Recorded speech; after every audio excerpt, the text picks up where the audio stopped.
Hello.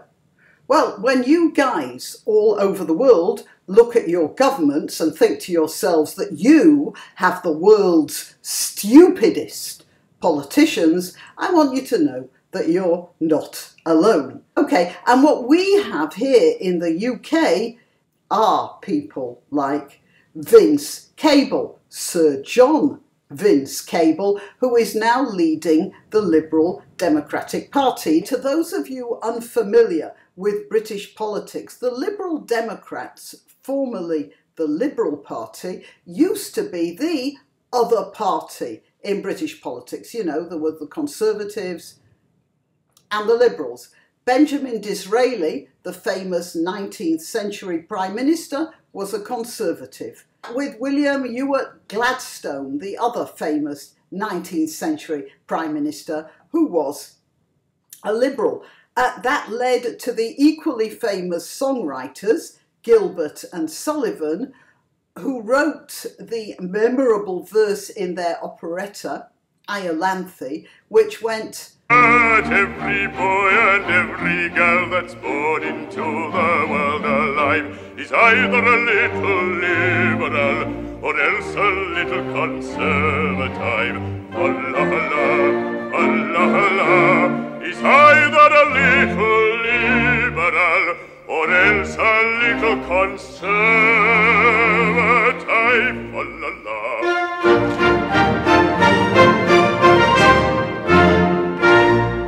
But the fortunes of the Liberals quickly went downhill when David Lloyd George, that memorable early 20th century Liberal Prime Minister, said he was declaring war on the British establishment and ended up having nobody vote for the Liberals thereafter. So now the Liberal Party has 12 parliamentary candidates out of an available total of 650.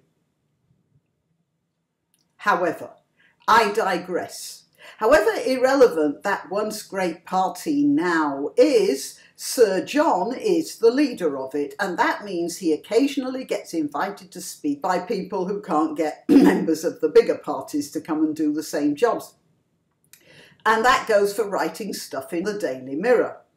And I happened upon an article he wrote in the Daily Mirror, who on this occasion gave Sir John a really nice opportunity to show his worth to the world. And as Vince Cable normally does, he manages to make a pig's arse out of it. A few years ago, David Cameron, the Conservative Prime Minister, invited the Liberal Democrats under the leadership of Nick Clegg to form a coalition with the Conservatives, and Vince Cable managed to bag the post of Secretary of State for Business Development. And during his tenure of that office, he managed to okay the sale of high-speed armoured gunships to one of the most notorious organised crime gangs in the Niger Delta, under the impression that they were representatives of the Nigerian government. You can imagine the introductory letter they sent him, can't you?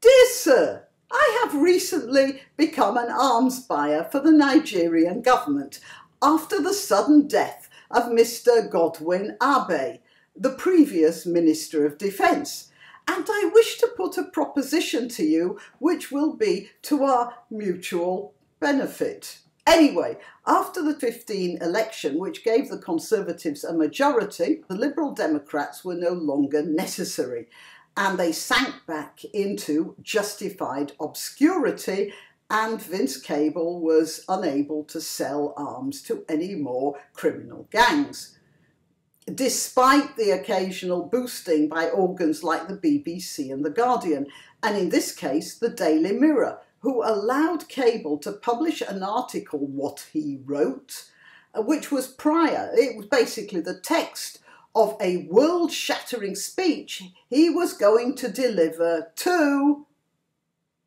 the British Curry Awards. Yes, indeed, not only is there an award, but the awards committee decided that the keynote speech would be delivered by Vince Cable no less, that temporary ornament of David Cameron's cabinet for a couple of years, during which time he didn't do so well. Of course, Cable couldn't just make a speech praising Curry. After all, he's still a politician. And being a Liberal Democrat, a politician who believes with all his heart and soul in the European Union. But then I can imagine the letter he got from the Union which convinced him to join in. Dear Sir, I am Jean-Claude Juncker, the President of the European Union, and have become aware of a large deposit of votes which was forgotten in a ballot box by the previous President, Mr. Donald Tusk. And I wish to put a proposition to you which will be to our mutual benefit. I went off track again, didn't I? So, when Vince Cable is invited to talk about Curry, he simply cannot control himself. He absolutely has to bring the subject round to the European Union. He starts by saying that the Brexiteers had lied about Brexit, meaning that more curry chefs would be able to come to Britain. I ask you, first of all, the supporters of Brexit simply pointed out that when Britain is not obliged to take in the immigrants as dictated by the European Union, they can take more skilled workers from non-EU countries, among whom will be more from the Indian subcontinent, including, one supposes, a certain proportion of cooks. But honestly, Sir John, do you really think that this is the earth-shattering premise upon which you feel it is appropriate to prop up your contention that Britain should remain part of the European Union? Have you nothing higher to talk about? Now, if Cable had stuck to this point about the NHS funding and the famous quote, the most infamous example, he says, is that Boris Johnson's Brexit bus claiming that leaving the EU would result in 350 million a week for the NHS, because that really was, if not an outright lie, certainly an egregious exaggeration. But no, Cable goes for the weakest and most stupid argument he could think of. And it's this. One of the other false pledges in 2016 was made by Priti Patel, who launched a Save Our Curry Houses campaign. She claimed that a leave vote would mean more chefs and staff would be able to come over from Asia because of an end to freedom of movement from the EU. And then he goes on, this is a particularly sensitive issue for the £4.3 billion curry industry. Figures vary, but hundreds of Indian and Bangladeshi restaurants have shut down in recent years, with forecasts that 50% will go by 2027. And then Patel's campaign helped make sure that the majority of the curry industry voted for Brexit. But the promises have proved to be false. Visas will remain incredibly difficult to obtain, and the industry instead faces a problem hiring the front of house and assistant staff they need, because these were roles so often filled by EU workers.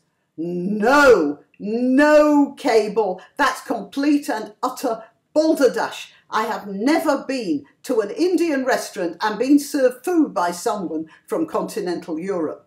OK, there's always a chance that the Pakistani serving me food has come to England via Germany or Holland or somewhere, but he, it's always a he, is most certainly a Pakistani or a Bangladeshi.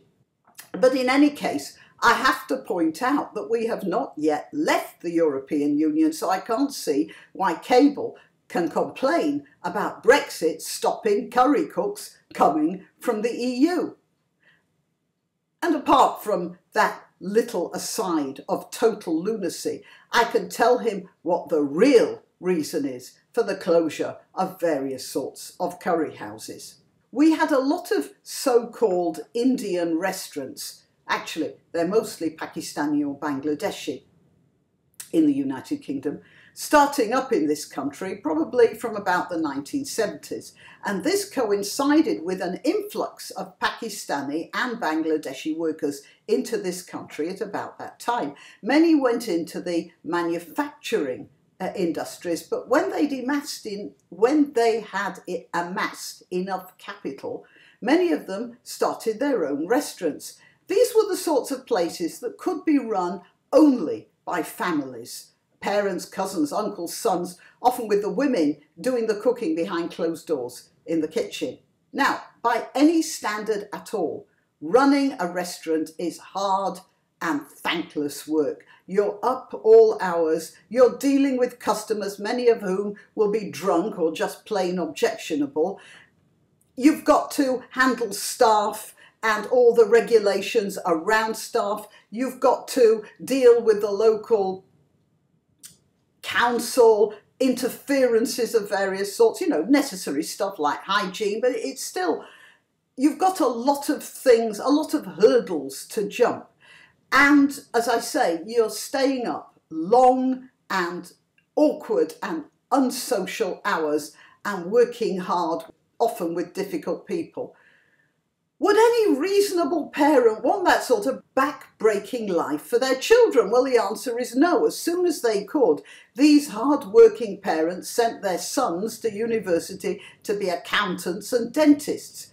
And that's where the atrophy starts, in the ambitions of the restaurateurs themselves for the betterment of their families.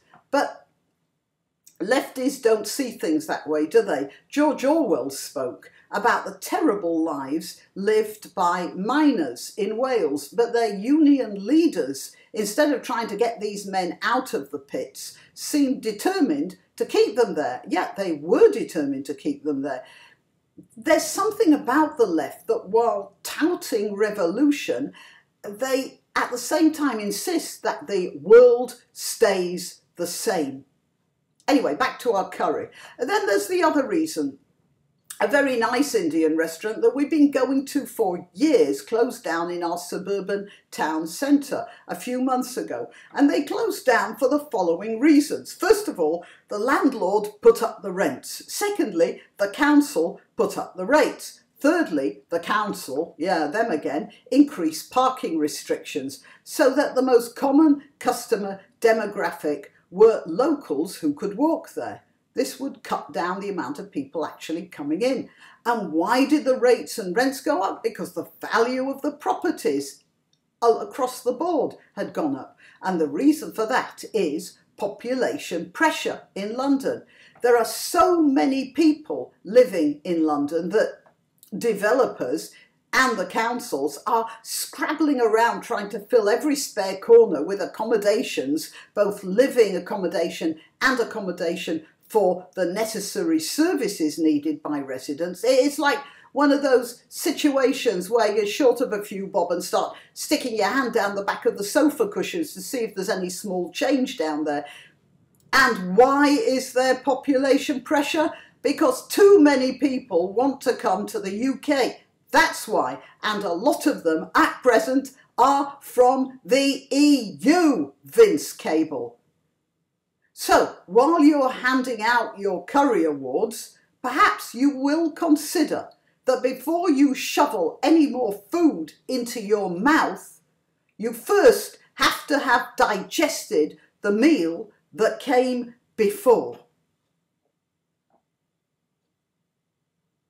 I'm very grateful for financial contributions. But if you don't want to give money, you can still help a lot by sharing this and other videos I've made. Also, remember to check your subscription from time to time, as sometimes subscriptions get erased for one reason or another.